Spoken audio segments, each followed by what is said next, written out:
whenever I'm doing something different, whenever I'm doing something that's really healthy and healing, my ego really gets big and loud. And I tell it to shut the fuck up. I say, listen, I know you're trying to help me.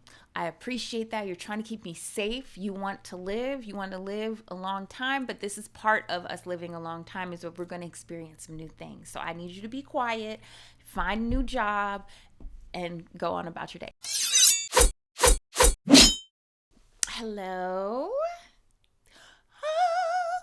Welcome to the Tiombé Lockhart podcast. I am back, and this is a podcast that promotes self-sovereignty, self-realization, and radical accountability with sweetness, joy, and ferocious self-compassion. Just kidding.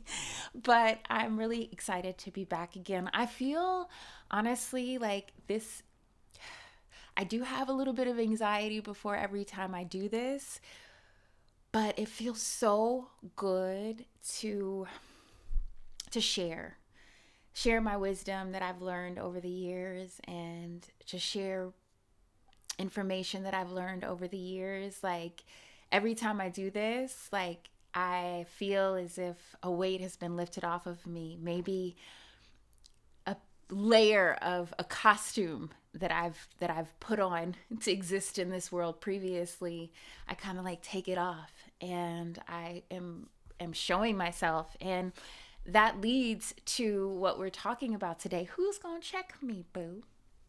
And as much as I like, or I used to like, as much as I used to like the Real Housewives of Atlanta, I don't watch anything like that anymore because it's too much drama. It's not this show is not about She by Sheree. This show is about stepping into our power. And to me, that is having accountability. I think a lot of times we think being nice is the way to go, being submissive is the way to go. And sometimes there is a time for being submissive or being passive and allowing things to move how they're supposed to move. But I do feel that as a melanated woman, this whole idea of being nice is an attack. This idea, or this belief system that we should all be nice, is an attack. I forget how do you say it, but I think it's etymology, but basically the root of the word nice, where it comes from, it means dumb. I'm not talking about kindness. Kindness is just like giving and all of that. But being nice, it means dumb. And I feel as if a lot of us who are really kind-hearted, we feel as if, I just want to be nice. Okay. And we got to understand that it's time to step into our power. It's time to step into what we came here to do. And that's one of the reasons why I wanted to do this podcast, because I wanted for us to remember what we came here to do, whether it be being a great mother, or being a great father, and you never had an example, or, learning how to create wealth with joy, whatever that may be. It's just time for a lot of us to step into our power and being nice, and what this world has taught us to being nice, and agreeing with people or things that go against our true beliefs and our authenticity. It's not being accountable for our actions. It's not being truthful. It's actually being deceptive to ourselves and to the people in our lives. And I just think, like, in general, it's really, as a Libra and a former people pleaser, I would sometimes say, oh, okay, and agree with people and say yes to things that I didn't feel comfortable with in my spirit. And I think that it's important to point out that when you're agreeing, when you're speaking, these are all, like I said last time, it's all binding you to contracts and agreements and whatnot. So just being very careful and being mindful of that is important. You know, it's like we're still mentally trapped. Like we're not physically slaves anymore, but we're like mentally slaves and emotionally enslaved. And we're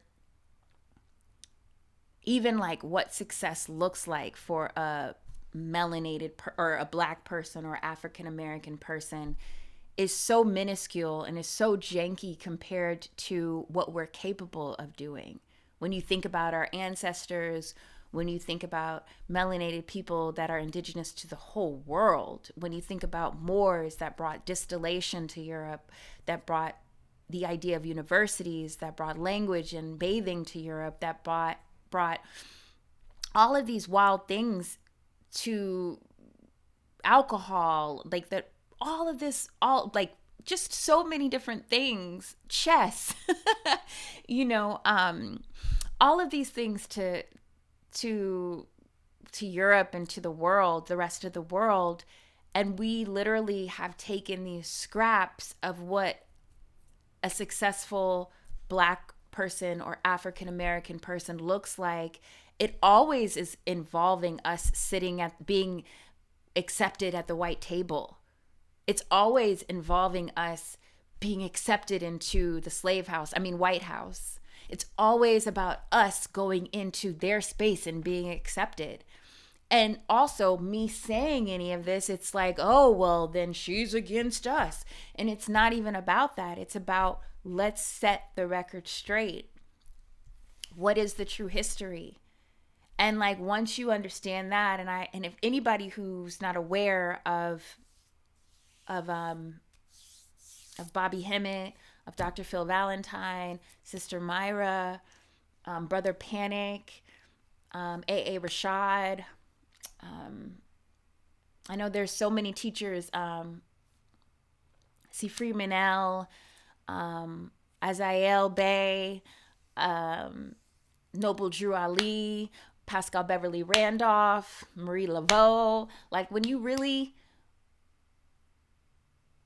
listen to them and read, or even like, you know, you can listen about their stories, or you can just really just put them up on your altar, and it's just like, oh, we've been like, this is very janky, this success of a black person, this is very small. Like, you begin to understand, and we're limited to, gotta make it, success looks like being able to sit with the white people, and that's what success is. And so I just feel it, as everything's crumbling, as a lot of systems that have been put into place that have been very constricting towards melanated people, as these systems are crumbling, it's really important for us to take that big leap into the unknown, and to do it ferociously, and to surround ourselves with a tribe and with family and with people that believe in us and won't just tell us, yeah, girl, you got it, but will, you know, give us their honest opinion, but it's really important for us to let go of this idea of perfectionism, and let go of this idea of that we have to get it right. And that is, I'm going to talk about that on the next episode. I'm going to go hard with that. But really understanding that we have to take a stance in our truth and our authenticity. And that doesn't have to look like fighting. That doesn't have to look like arguing with people about who's better or who did this better or whatnot. But it's just time to step into these roles and step into our true identity of who we are. And whatever that is, I don't know. I feel like that's everyone's own self-discovery, but it's really important to do that. And because now it's just needed. Now is the time. For the podcast, I tried not to get too heavy into astrology because I'd like this to be digestible for as many people as possible. But on my Patreon, and it's in my description, in the YouTube description box, in my Patreon, I will go more into depth about Pluto and Aquarius, but I will say this about it. I don't want to I don't want to go too far into astrology, because I don't want to people to get lost and to feel as if they don't understand this, then they can't understand the rest of the message. But Pluto is now in Aquarius. Pluto is the sign of death and regeneration and power. Aquarius is a sign, it's the water bearer. It's the sign of evolution. Aquarius is usually like are living in the future, and that's why sometimes they seem like weirdos to some people. I love Aquariuses. I'm a Libra, so I love Aquariuses. But Aquariuses like are very innovative. Like, for instance, Dilla was an Aquarius. There's a lot of like people who have contributed to the collective and to society who are way ahead of their time that are Aquariuses. So you mix that in with Pluto, death and regeneration. It's about evolution at this time, and it's not about evolution of what these belief systems have been handed to us. Like, there's just so many different belief systems that we think, so many belief systems that we've been handed by colonizers that have nothing to do with the law, with universal laws. For instance, you got to be nice. You got to be nice. Nice means dumb. Kindness is where it's at, because you get what you give, and that's true. But just being nice will have you messed up in the world and have you being used in this world. And so I think like it's important that we kind of begin to just like look at what we believe is to be true. Like, I'll put it out there. Like, you know, I went to a certain a cafe in LA, and it's I mean, it was just, it used to be a very melanated area, and now it's not. And this cafe had, we're all in this together. And it's like, but you're pilgriming still, and we're all in this together, but what are you contributing to this society? Like, what, how are you, your support, like you're getting money based off of melanated people not being financially literate, by us not being able, by us being mentally unstable. You know what I'm saying? So it's just like, I think that it's important at this time to really dissect what is real and what is not to you and to your family and your moral system and your moral code. I think that it's important for that, because Pluto's just coming through regardless of like, if you were nice to this person that uses you. Pluto is coming through regardless if you're enabling people who are harming others. You know what I'm saying? Like, it doesn't matter about like these weird ideas of these weird white saviors that we've been taught to cling on to, that it doesn't matter. Pluto's asking us like, well, where's your power in the collective? Well, you need to be giving your treasures to the collective. What does that look like? What do you, how you've been taught, okay, go to work and do this, and but do you think that life is just about making money and being miserable, or is it about finding your happiness, finding your joy? Okay, you've been getting along this, you know, doing this way, but you're miserable, you're depressed, you're anxious, because you haven't looked your anxiety in the face, you haven't looked your trauma in the face that has been following you your whole life. So I think that right now it's the time to just really not only step into what we're supposed to be doing, but really deconstruct these ideas that have been handed to us that make absolutely no sense. Why would we be looking for solutions and for help from a system that has continuously harmed us and has profited off of our wombs, our ancestors' wombs? Why? That doesn't make any sense. So my point is that there are a lot of belief systems and ideas that we're told to follow in society. This is right. Oh, we should be nice to everybody. No, we shouldn't. No, we shouldn't. If you see that somebody is harming you, if you see that somebody's using you, why are you being nice to them? It's universal law. You get what you give. Okay. The universe is going to reflect back to you that you don't deserve respect. You don't deserve. So what I'm saying is just dismantling all of these weird ideas that we've been taught, and like, what is the truth for you? And I feel as if that is what is going to help to evolve a lot of people and their families. And like, even if you think about the idea of peace, the idea of peace, from what I understand, it's originally from the word amen, and not amen in Christianity, but amen in the Kemetic sense. And amen is congruent to Ein Sof, Ein Sof, all of that from the tree of life. So it's kind of like this void and this energy of nothingness, and that is what amen is. It's peace. It's just infinite possibilities, and that exists within me. That idea of peace exists within me, and I know that inner peace is the key. Is the key to, and I know that having having inner peace is the key to having a balance, about an inner balance, and going forward in the inner path. And while we're talking about the tree of life, while we're talking about the tree of life, I just want to say, like, I've been studying the tree of life for a couple years now, and I've read a lot of books. Well, not a lot, but I've read some books and lectures and whatnot.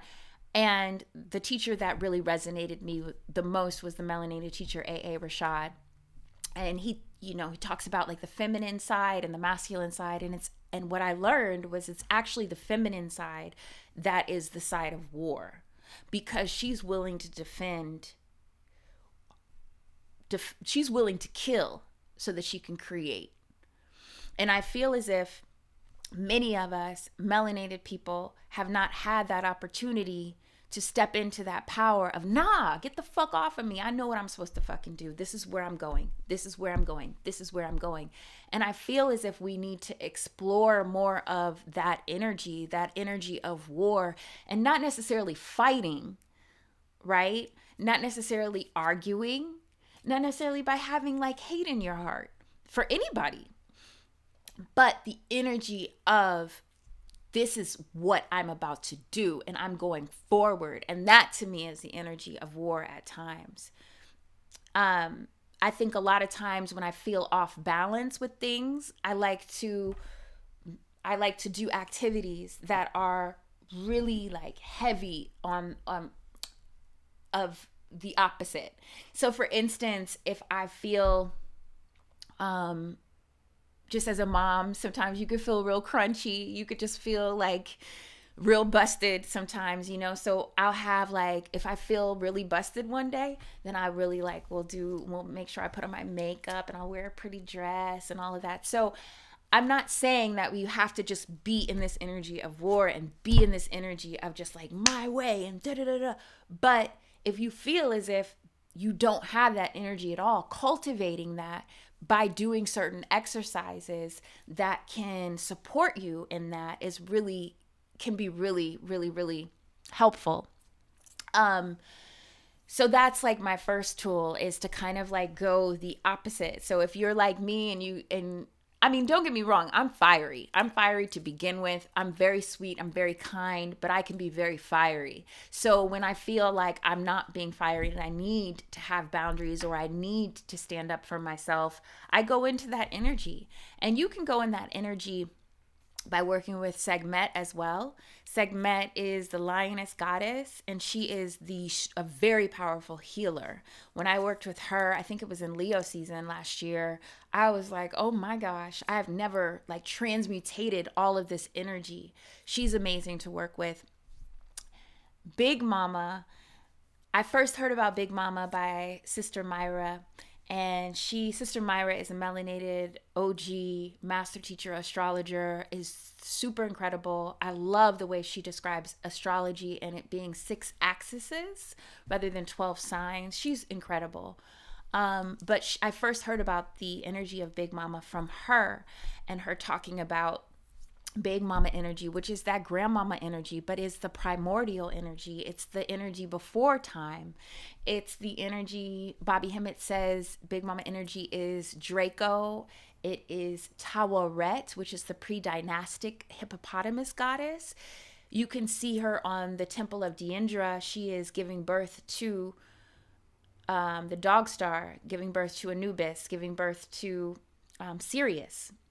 And she is the beginning of things. And when I first started working with her, I felt this extreme sense of comfort and relief that I've never felt before. I feel as if, I have so much religious programming and thinking, even though I consciously don't believe it, I still have a lot of unconscious beliefs that I have to get it right.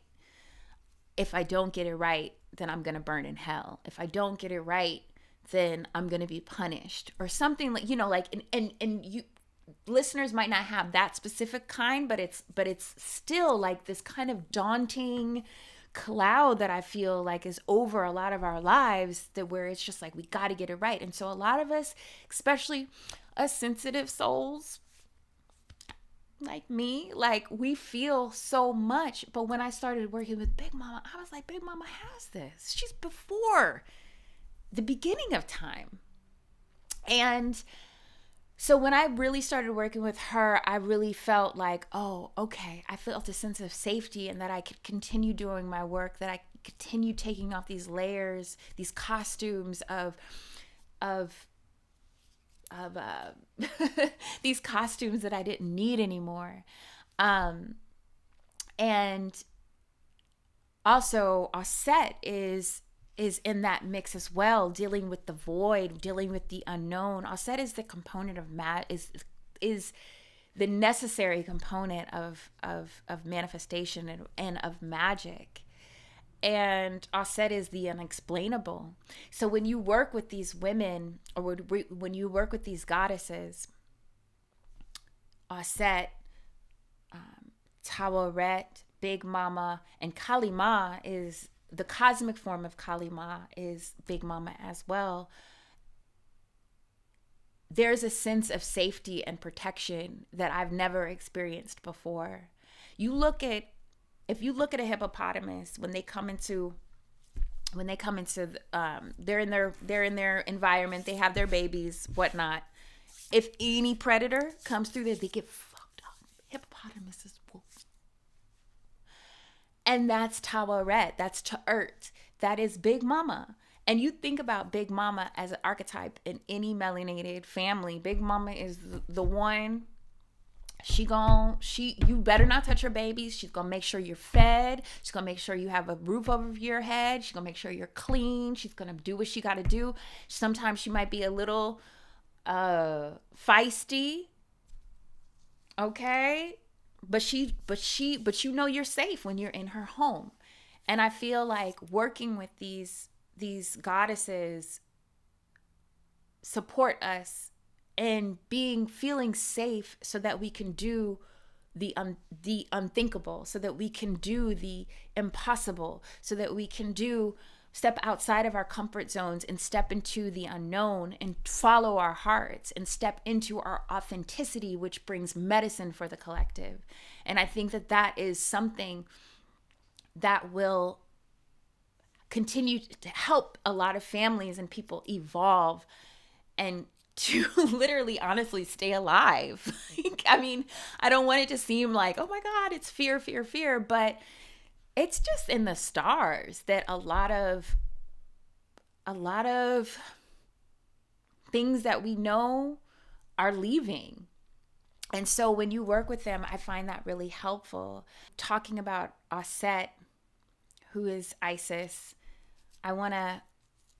this was on the Temple of Isis that I wanna say. And this is what I think about when I am in the unknown and I'm breaking down these barriers. I think about this. I, Isis, am all that has been and all that is or shall be, and no mortal man has ever unveiled me. And this is talking about the feminine energy of Aset that is before all of this weird shit, that is before the banks that are crumbling, before any of that, and she is after it as well. So when you're dealing with this kind of energy, who is going to check you? You know what I'm saying? When you're really working with the energy of the primordial mothers, who is going to... The only way that you can fall from that frequency of protection is if you start to believe in the fear, is if you start to believe in the doubt, is if you start to feel guilty about certain things, or that you have no, or you start to go down the rabbit hole of like fear, you let your ego take you there. And I think just like understanding, again, like doing your shadow work and understanding how you sabotage, how is it through numbing out? Is it through not seeing yourself? Is it through blaming other people? Is it through gossiping about other people? Is it through just, what is it? Is it through distracting yourself from your power? Is it giving your power away? Like, what is that? And I think that that's important. I also think that working with your solar plexus is really, really important. Your solar plexus is your third chakra, and that's your place of power. I think melanated people in general, just from a lot of our trauma, ancestral trauma, and our own personal trauma of when before like we come into consciousness and we understand that we are God. I think a lot of our trauma and a lot of our energy and gets trapped in the first three chakras. So the root chakra is safety. The sacral chakra, which is the second chakra below the belly button, that is sexuality and creativity. So being able to create new worlds. The solar plexus is the confidence. That's our Haru. And so really working with any of those three chakras are great, and the heart chakra too, because you want to get it all up in here so that you can trust and you can just like leap out on faith. But I think working with those three chakras can be really important, but especially the solar plexus, because that's where your confidence is, and that's where that's where your healthy ego is. So working with your healthy ego, we all have egos. We all have unhealed egos, we have healed egos. And I think, like, for instance, if as an example, like your ego, a healthy ego is like, you need to eat. You're important enough. We care about you, or or you need to go to this meeting and you need to be on point. You need to eat. Or, you know what, I'm just gonna put on some makeup real quick and go out because I need to have a good time tonight and I need to go dancing. That's ego. Your ego makes you stay safe and make sure that you're fed, but also the ego can keep your ego, because it's there to keep you safe, it can help you, it can devolve you as well. Like, so you'll just stay where you know it's safe. And when you start to do things that you've never experienced before, the ego goes into overdrive. This woman said this quote to me that I'll never forget. She said, your ego is just as smart as you are. If you're really smart and you're a trickster and you're like super, you can, you're all up in your head in your logical space, then like that's what your ego is going to do too, and it can play games. So one thing that I like to do is, if I feel, whenever I'm doing something different, whenever I'm doing something that's really healthy and healing, my ego really gets big and loud. And I tell it to shut the fuck up. I say, listen, I know you're trying to help me. I appreciate that. You're trying to keep me safe. You want to live a long time, but this is part of us living a long time, is that we're going to experience some new things. So I need you to be quiet, find a new job, and go on about your day. So that's what I like to do for the ego. But when you're working with the primordial mothers, I think like having an altar is really important. I think having an altar in general is just great, especially if you're very sensitive like me. I think waking up in the morning and just going to your altar in the middle of the day if you're working from home or if you're at home with your children, or going at night before you go to bed, going to your altar and just really building up the energy. You want to build up the momentum in the unknown, and I feel like when you build up all of that energy in the unknown and you're meeting it with meditation, and you're going up and meeting it, and you're grabbing that energy. So I think that that's really important. I'll go more into that on Patreon. But yeah, I feel like that's some heavy information that I definitely feel like I would like to have reciprocation for. So, yeah. And then the last thing is the meditation. This is a meditation for balancing the feminine and the masculine, and it's alternate nostril breathing. It balances your left and right brain, and also the feminine and the masculine. I think there's so much talk about the divine feminine and all of that. I think that it's also important to talk about the divine masculine and their marriage that they have together, and their union that they have, that creates the Christ consciousness, that creates the enlightenment that our souls are seeking. And I want to say, just like the divine masculine, like I like to think of like the divine masculine as the divine father, and the divine masculine or feminine as the divine mother.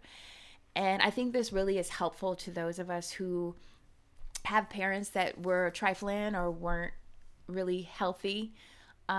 Just recreating those parents in the spiritual world can be really supportive. So like when I think about the divine mother, I think of her as nurturing, unconditionally loving, nourishing, giving food, giving baths, giving comfort, bringing ease, hugs, safety. That's what I think of when I'm thinking of Osset, when I'm thinking of Tabaret. Well, Tabaret is just like, I'm gonna fuck you up. But when in the sweet way, and when I'm thinking about cosmic Kali Ma, I'm thinking about her in that sweet way, about she's sweet to me and she holds me, but she'll cut a motherfucker. What else? Oh, and then so the divine masculine, the divine father, I think of him as like helping me with discernment, helping me with having discipline in my life. Like, okay, waking up, doing my work. I know the universe brings it back to me. Like I get what I give.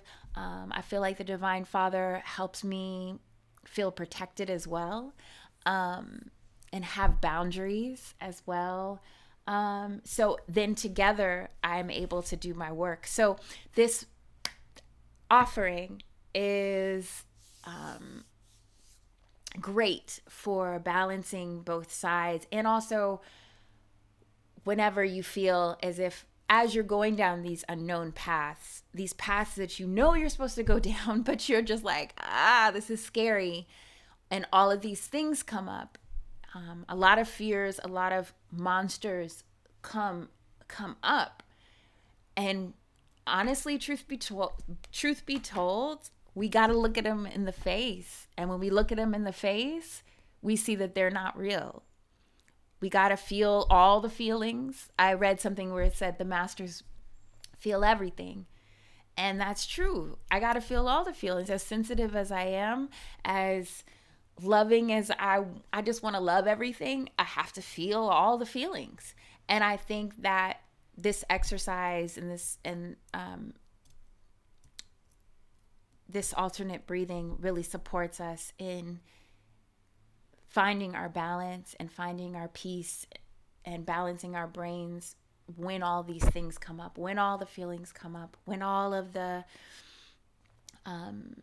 monsters come up, and sometimes they're not even monsters from our stuff. They're just they're just like, it's fears and it's literal trauma from, speaking up for yourself, like our ancestors probably got jacked up for speaking up for themselves. So when we're scared to speak up for ourselves, we have to also remember that that is happening as well, that we're healing something from an ancestor. So I find that what supports me best with feeling all of my feelings, what supports me best in looking at my fears, is doing alternate nostril breathing.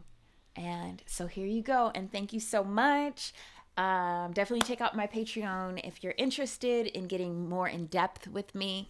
Every week, I have a new offering, a new subject that I'm talking about, and ways that we can be accountable for our own lives and build the lives that we want. Thank you so much. 5-minute Nadi Shodhana alternate nostril breathing meditation. Find a comfortable seated and quiet space. Let's practice first.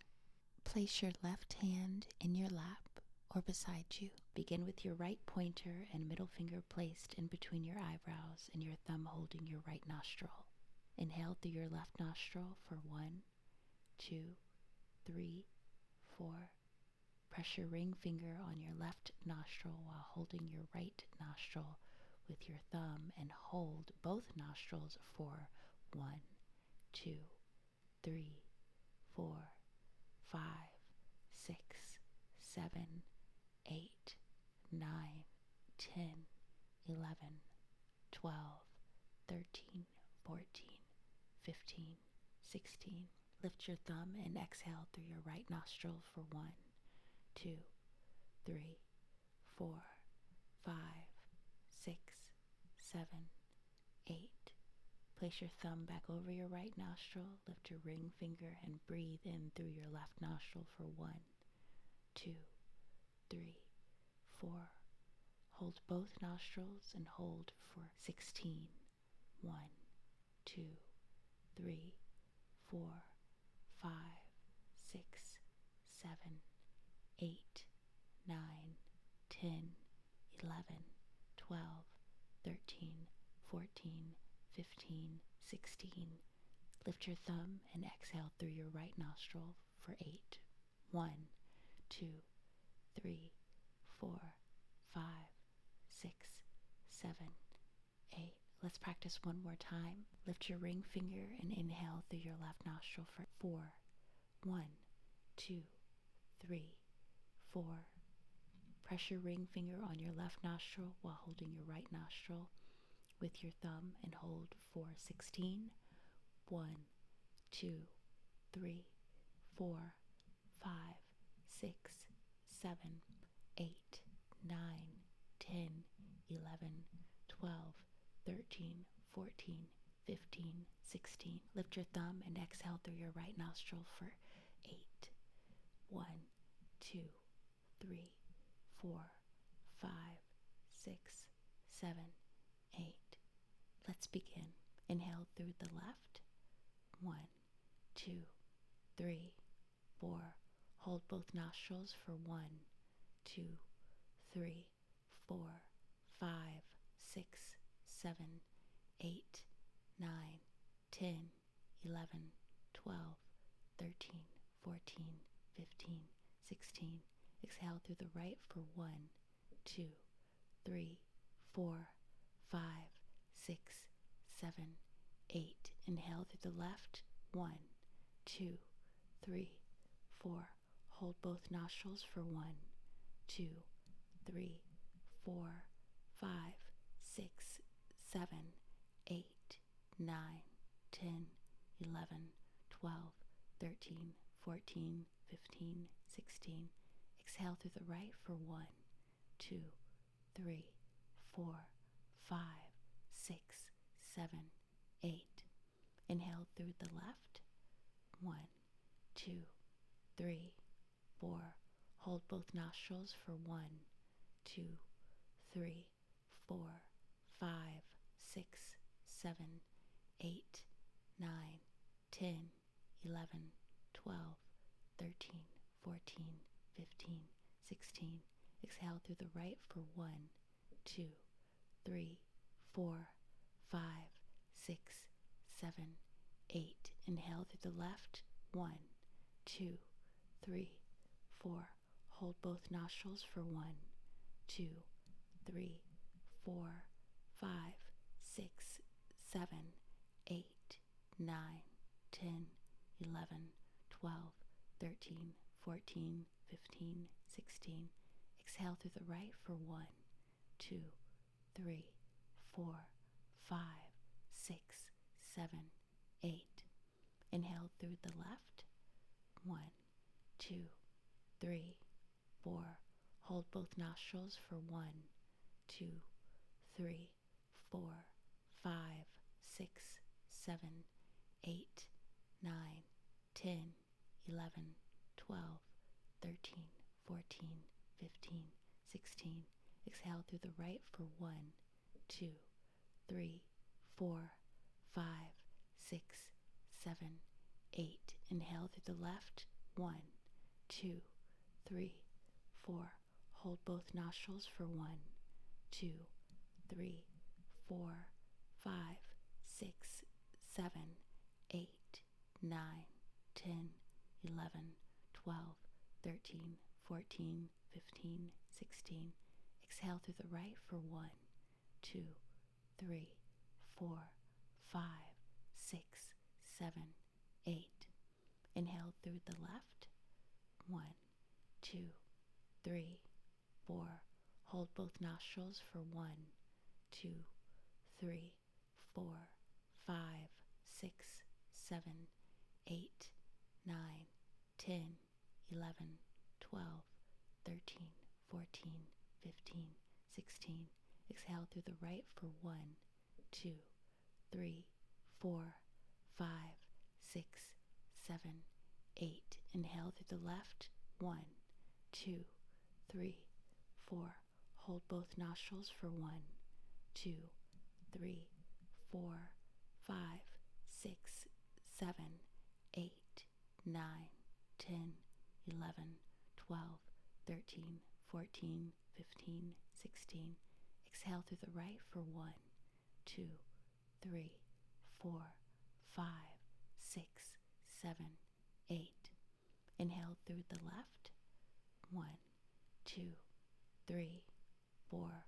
Hold both nostrils for 1, 2, 3, 4, 5, 6, 7, 8, 9, 10, 11, 12, 13, 14, 15, 16.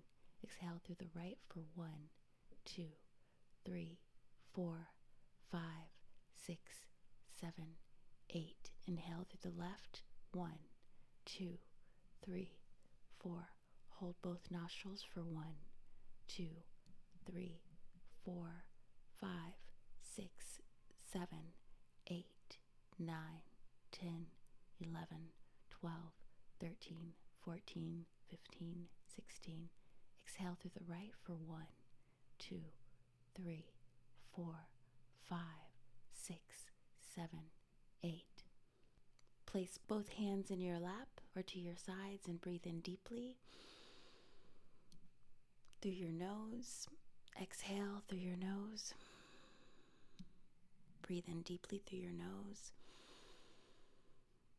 Exhale through your nose. Breathe in deeply through your nose. Exhale through your nose.